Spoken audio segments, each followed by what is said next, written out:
The climax of the car theft film Gone in 60 Seconds isn't about nicking an expensive Porsche or rare Ferrari.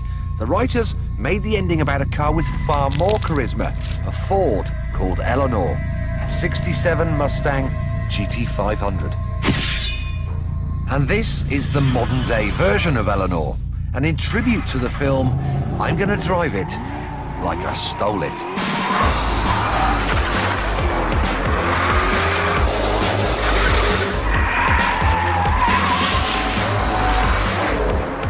The modern-day Mustang has been an amazingly popular car for Ford, and this is the ultimate example. In America, this car will cost you a ridiculously cheap £25,000. But if you want one in Europe, well, you've got to import it yourself. Once the tax man, the VAT man, and all these extra duties have been applied, it's going to set you back around about £40,000. The upside is that you get lots of lovely power, 500 horsey power to be precise. It's got a supercharged 5.4-litre V8 with cylinder heads from a Ford GT supercar and throttle bodies from a V10 truck engine. And of course, then there's the Le Mans Go Faster stripes. Every little helps.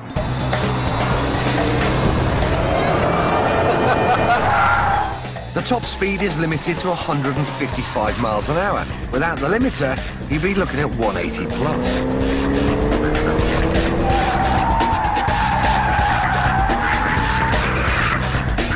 So we're doing 40 miles an hour in 6th gear, and we're pulling just over 1,000 reps. So let's see what the engine's like. 2nd gear, there's 60, 80,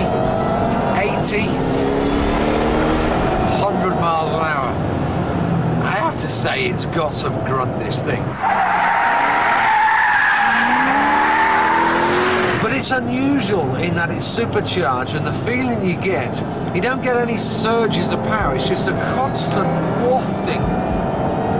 It's very smooth. I mean, the engine's fantastic, it's amazing.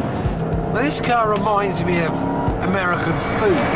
You know, it's not very sophisticated, it's pile everything up as much as you can on a plastic plate. Want some more? Want some more power? More food?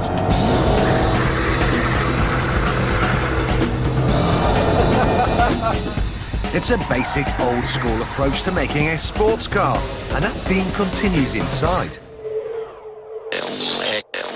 The controls look like they've come out of an 80s Fiesta, with its use of cheap and nasty materials. A serious lack of imagination from Ford. But who cares if the inside's crap? Just look at the outside. It's uber cool. It looks great, and what's more, it even comes from a cool place, Flat Rock, Michigan. But then again, we've got some cool places in England. We've got Cowley, Swindon, Dagenham. The other area where the cheapness is obvious is in the handling. This isn't a car that feels like it's had state-of-the-art computers working on the suspension geometry, or in fact anyone who knows anything about suspension at all. Now, having read the Ford press pack and their marketing blurb, they would have you believe that this car has remarkable handling. Well, let me tell you,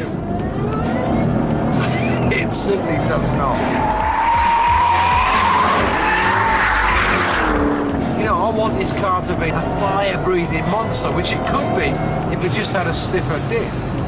You know, to get the car to oversteer, to have any sort of fun with it, you've got to be a bit brutal and throw it into corners. I mean, I'll show you. In we go. Now we've got some oversteer.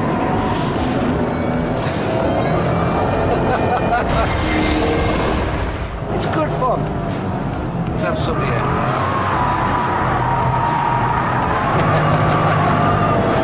It may look graceful, but the point is you've got to work really hard behind the wheel to get it to do this. If this car was £25,000 in England, then yes, you'd want to have one, because it looks fantastic. It's got a great engine, okay, it doesn't handle very well, but it's good fun. But at 40 grand, it's got some stiff competition. For similar money, you could get a Porsche Cayman or a BMW M Coupe, both of which have a lot more handling finesse. But it's worth remembering the Shelby Mustang GT500 is the cheapest way to get a production car with 500 horsepower, even if you do have to import it yourself.